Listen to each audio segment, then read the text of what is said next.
The room is relationships. The room is you and me and everyone in America. What are you talking about? The room is different cookie cutter from Hollywood. Yeah, man, you never know. People are very strange these days. What's going on? Welcome to The Room Minute. The podcast where we get obsessed with the cinematic classic The Room. 1 minute at a time. Yeah, you have no idea what kind of trouble you're in here, do you? Why are you so hysterical? We always wanted people actually talk about it. I did not hit her. It's not true. It's bullshit. I did not hit her. I did not. Oh, hi, Mark. Oh, hi, Allison. Oh, hi, Rob. Oh, hi, listeners. We're here to talk about minute 31 in which, seriously, who are these people? You just got 2 new characters at the end of the last minute, out of nowhere. They don't introduce them in this minute. Did they not even say their names here? I mean, we know who they are from later, but... Very little is said in this whole minute. Oh no, it's just them, so yeah, there's no names. Weirdly realistic in that regard, I guess. They won't be introduced until the next minute. The Room is known for its sense of realism, right? I think this movie is very good with its realism, you know. It's kind of a slice of life. The fact that Michelle and Mike don't say each other's names over and over is more realistic. In the original script, in the original script, Mike is of course called Bran. In the credits, he is miscredited as being played by Mike Holmes because though Tommy really liked him, he couldn't remember his name. His name is Scott Holmes. But he put the character name in the credits instead of Scott. Tommy. Well, you know, making phone calls to ask people's names is hard. You have to, dial numbers, and then you have to talk. Yeah. And I don't know if Tommy has a person who does that for him, and he probably just assumes he remembers, right? That feels about right. I think that's what I would expect. And to see him basically just typing up the credits himself and just sort of winging it. Yeah. And it is worth noting that in the stage play version of the script, this is the first scene of Act 2. So the introduction of new characters is not actually as weird that they come out of nowhere, because they are introduced into a new scene that expands our cast. So far we've had, just 5 characters, and now it's expanding to more, which is fair. I believe the script is divided into 3 acts in the first version. So it's better that way. So is there a stage play? Sorry, this is news to me. Is the stage play based on the film, or was the stage play written? No, originally, Tommy and Greg did acting classes together. Tommy wanted to do stage plays. When he wrote this, he was going for a Tennessee Williams vibe. His first version of his script, essentially, whether he intended it that way or not, is written like a stage play. Because that's the best he could do with, stage directions. And so it's like these weird parentheticals describing what people are doing while they're talking. Did we say hi, Sam? Oh, no, we didn't. Oh, hi, Sam. Oh, hi, guys. Sometimes people just walk into your scene and you don't say hi. I feel like this week's minutes sort of reflect that, just people just walking in and you just go from there. Yeah. And it's interesting also that while they're coming out of nowhere for the audience's sake, they are really comfortable with being here, obviously. Oh my gosh, I love it. They just walk in and start making out on the couch. And from stuff that happens in the next couple of minutes, we can assume they do a lot more than just making out. That's right. Given that the front door is unlocked, that's very risky, and I assume that's what they were going for. They wanted to get caught. Yeah, I mean, we're really just thrown into this situation with them, and it's never really fully explained why they wouldn't. Do they, not have homes of their own that they can do this type of thing in? Or, why is it something where they prefer coming over to Johnny's apartment? And, why is this their comfortable area? There's a weird sort of subtext. I don't even know if it's a subtext, but it's like a implication that most of the characters are supposed to be about college age. Yes. Denny being the youngest, and then Tommy being slightly older than the rest, but only slightly older as a character. And so Michelle and Mike and Lisa would sort of have been in college together. And so they've probably have a history of hanging out at each other's places, or maybe even had an apartment together in the past, Lisa and Michelle at least. Yeah. And so it's kind of weird, but maybe the other option is Michelle and Mike live with their parents. I guess that's true. They just It's hard to gauge because the ages of the actors and the ages of the characters are not the same. No, I know. So I was thinking, it's just funny to think about that because they clearly are both, grown adults who look like they would have their own places. Well, Lisa, Juliet Daniel was about to turn 21 when they were filming this, and I don't remember how old. I have no idea how old Mike Scott Holmes is because there's not much information about him on the internet. No. While he does appear in The Room Actors Where Are They Now? I'm pretty sure he does. I think everyone but Tommy and Greg does. He doesn't do much else. He doesn't do promotion for the movie. He doesn't go to midnight screenings. And as far as I know, he didn't do any other acting, at least in movies. Maybe he's a stage actor. Maybe he's really good. I don't know. He seems really good. I don't understand why he wouldn't be promoting this film more. Is he proud of his work? Is he proud of what he's done here?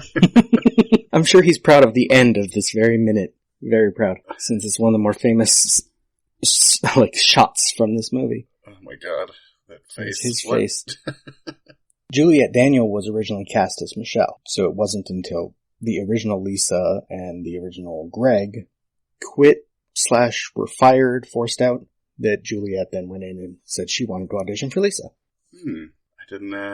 I wasn't aware that was, I knew that she was originally cast as Michelle, but I didn't know that there was an original Greg. Yeah, the original Greg barely even lasted. He filmed a single scene. It was the rooftop scene with Chris R. The original version, it wasn't on the roof. And Tommy told everyone that the producers, who don't really exist, wanted to see Greg on camera. And so he's like, let's just film this scene again, but put Greg in it. Because Tommy really wanted Greg to be in the part, but had in the meantime cast someone else. Greg is nice enough in his book not to mention the guy by his whole name. So I actually don't know who was cast as Greg. I think his name's Dawn. I would love to see alternate takes of scenes in this movie. Mm-hmm. Yeah. Just the idea that it didn't come into this world fully formed. Oh, no, not even close. One of the things, aside from Mike's face, that I particularly love in this scene where the sequence is the music. This is where the guy doing the soundtrack is going all out for this insane scene. Yeah. It becomes sweeping and weirdly epic in its own weird room way. And it doesn't make any sense to me. No, it's weird. The score of the film tends to be pretty good, better than the scenes around it. But occasionally it's inappropriately good, because it's doing things that don't fit the scene. Yeah, and for that reason, I really love this scene, just because, if you isolate the score, and I own the soundtrack for this, and have listened to it, of course, because it's so amazing. And, I'm the host of this show and I don't know the soundtrack to this movie. I had to have it. I had to be able to hear You Are My Rose at any given moment. That's why we have YouTube. But the actual, the score during this scene, this is the track that I have played the most, because it is baffling to me. It boggles the mind that the music. What is it called? I don't remember exactly what it's called. I don't have the soundtrack in front of me, but it's something along the lines of chocolate is the food of love. Yeah, something about chocolate and love.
Got distracted. I have notes on chocolate for later, but I had some stuff on Robin Paris first.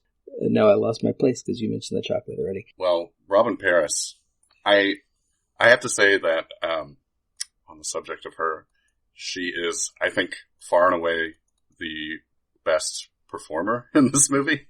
Yeah. She's the only one who feels like natural and like real. Mm-hmm. Everyone else, is their delivery is always very amusingly stilted.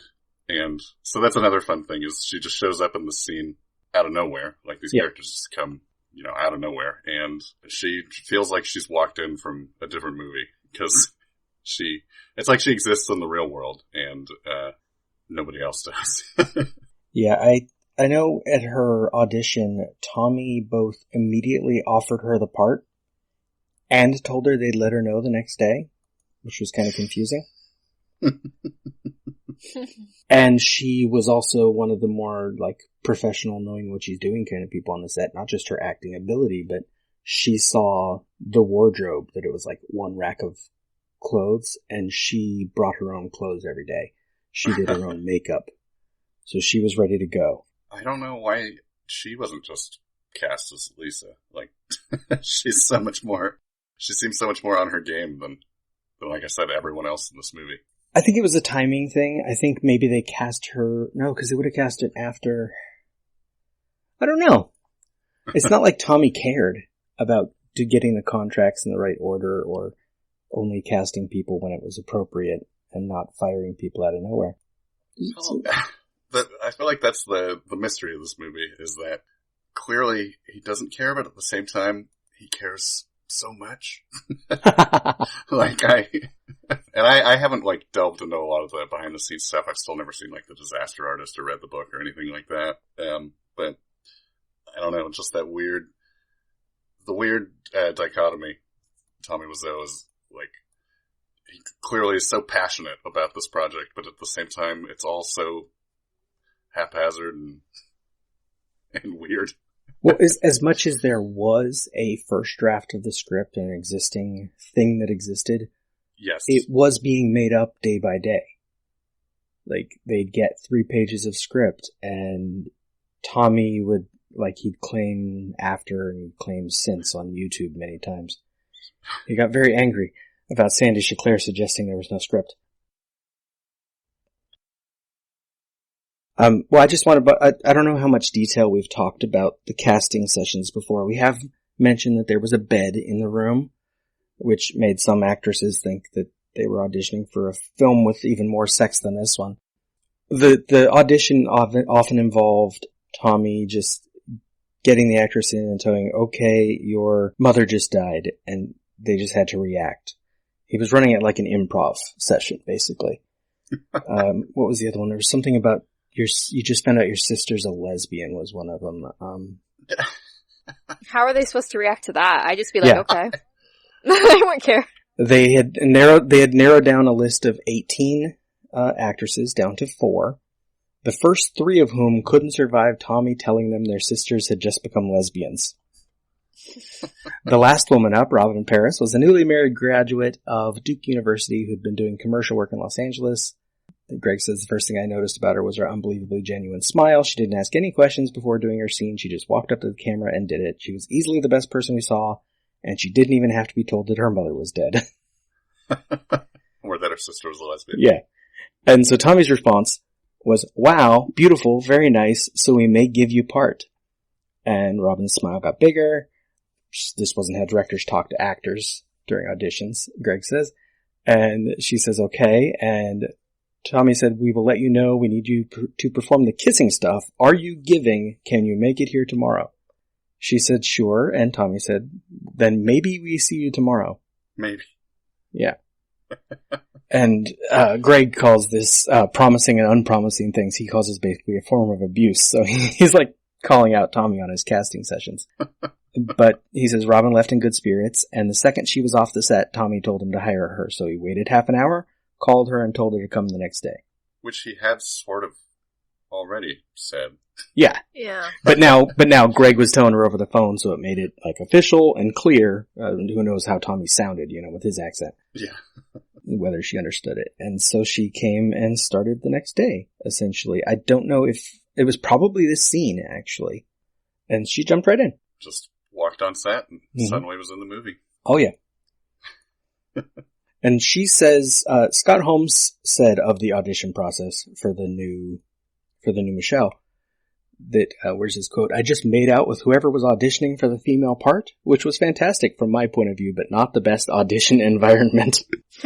So he was there for all the auditions, just repeatedly making out with actresses. This is an interview with Player One in December 2017, where he said, yeah, he was there. He'd kiss whoever was there because he was there for the auditions. However, Robin Paris, in an interview with Philip Haldeman in My Big Break number 5, tells her that the person she actually auditioned the scene with was Greg Ellery, who plays Steven at the end of the movie. So, I don't know. Well, I'm glad she's there. Yes. She is she's a breath of fresh air in this movie. I said last week that Carolyn Minot and Robin Paris are better than this movie, and Robin Paris would be the better of the two. Like, it's too bad that she got stuck with this, and even though she's made something of it, because The Room Actors Where Are They Now is hilarious, and she's basically made those. She could have been something. Well, she could have been something bigger. She is bigger, something. yeah. Yeah. Oh, that sounded mean, didn't it? That wasn't what I meant at all. Now, Mike could have been something. I meant like big movie. Yeah. She could have at least been like a television star, it seems like. Yeah. Robin, if you're listening, you are something. I'm sorry. I think it's pretty clear that we're all pretty big Robin Paris fans. Well, if I can finally figure out how to get our messages coordinated, we'll get her on the show, and then you can tell her that. What I meant is that, like, this movie follows all of these actors around. And that's, like, what they're known for. Yeah. You know? And she should be known for something better than this. Yeah. That's what I meant. Yeah, I can get behind that. But still, she is, like, a highlight of this movie. She's so good. Oh, certainly. For sure. Now, what do we think about the conversation in this minute? Is that a quote-unquote conversation? Well, I think there's only 4 lines of dialogue in this, this minute, and one of them is yum. Yum. So. I got so confused. I was like, we're still on minute 31, right? Yeah. I actually did get confused for a second. Like, what? This man has conversation. The conversation is yum, it's delicious, arms up, and chocolate is a symbol of love. That's it. Okay. He makes the weirdest face with his arms up. It's such like a mom trying to get her 3-year-old dressed. Arms up. Arms up. Yes. Yes. I wrote that in my notes. It's like weird motherly thing. Uh-huh. How, like, I don't know. I'm slightly uncomfortable with the idea that this is like an arousing thing for him to hear. Like, arms up, and she takes out, I don't know, it's like, it feels a little icky and strange.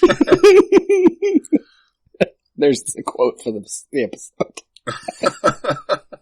Icky and strange. It feels a little icky and strange. Yeah, but God, his faces, man. Yeah, he's, in a way, he's a highlight, but it's a very different way. Well, yeah, he's like going full campy and weird. Yeah, he's all in, it's just in a different direction. Yeah. Yeah, so for that reason, the two of them together, I think, is kind of a fun match. Because they're both doing something. Yeah. Even later at the party scene, like way toward the end of the movie, the two of them in the background decided to play with their food because they thought it would fit their characters. Oh. And so they're just, if you watch them in the background, they're like back there, like feeding each other cake and stuff. And it's great. Props to them. Yeah. Now, as to chocolate being the symbol of love, this is actually a legitimate, thing. According to Delizia Chocolatier, the link between chocolate and love can be traced back to Montezuma, who noticed that his ability to please the ladies was enhanced after drinking cocoa. Rumor was it that he drank 3 gallons of the chocolatey drink a day to increase his libido. Goodness. Is that an old wives' tale sort of thing? I don't know. Right. It's good for upset stomachs. Well, what I put in my notes is worse. I put 3 gallons a day. He was probably just so overweight he couldn't help but be a giver. That's awful. And he was in charge, Montezuma was like the emperor, so I also put all of his women were probably faking. I'm not very nice to Montezuma. Poor guy. And he's been dead for a long time. Chocolate is a symbol of love. You mean like the way they're like swapping it between their mouths? He's like eating it off of her. I don't know, unlike the arms up thing, I can see how that would be something that people would be into. Like, food, chocolate, sex, like it's... Or it could almost be like, they're not into it, but this is the first time they're trying it, and so you gotta be like, how does this work when you involve food? And so he's trying it in different ways. Maybe they read that Montezuma quote. Mm-hmm. And they're like, I guess this is what people do. We've never tried incorporating chocolate into our sex life at Johnny's apartment before. Let's try that. They're just doing different variables. How weird is that? It's for a college experiment. Check off chocolate, check off Johnny's apartment. Now, I do have a few good notes from a midnight screening for this minute. Notes from a midnight screening. More appropriately than anywhere else in the film, at the beginning of this minute, when they are kissing, we get the like they're eating each other. When he puts chocolate on her throat, the last screening I went to, someone screamed, "That's not her fucking mouth." And she says yum to this. So someone screams, "You can't taste it." But the best one for this minute is, and we've already talked about its inappropriateness, when he puts his arms up for her to get the shirt off. It's that the audience will scream, "Touchdown!" Yeah. And at the end of this minute, his famous "oh" face, we get a lot of random comments and sounds because the audience just goes crazy. They are right to do so. Because they love it in a horrible way. It's insane. It is. This whole sequence to me is like a good example of why this movie is so great, even outside of whenever Tommy Wiseau or Juliette Danielle is on screen. Because they're like they are rightfully the face of the movie, but I mean, it's the scene like between the music and the strange dialogue, strange moments, the weird faces that he's making. It's like a really good example of what this movie has going for it, even outside of Tommy Wiseau. Yeah. And it's a great mix of some of the most horrible aspects of the film with like the arms up and the face. Like they didn't go for a different take. Yes. And also some of the best, because you get Michelle in here who is having a good time and acting. And you can almost believe their awkward behavior is someone's real awkward behavior who just hasn't done this before. That's sort of like when I'm watching this scene, that's kind of what I get more. I think because like we were talking about, they're two of the people that feel like they're acting more. And so it does seem like a thing where it's just, this is the way these two people are, and they've found each other, and I'm happy for them. That's a good point. They found their soulmate. Yep. Yeah. Chocolate covered soulmate. Chocolate covered. Now I'm imagining more chocolate in the scene than we need. Yeah, you feel like a chocolate fountain. Now, Sam, if the listeners want to hear more from you, where can they do so? Well, they have a lot of options. I have a Star Trek Deep Space Nine podcast called Reopening the Wormhole, where we watched that whole show in random order. We actually recorded our episode about the final episode, so it's pretty much over. It hasn't come out at the time of this recording, but it'll probably be out by the time this releases. So if you want to hear that entire show, it's all out there now.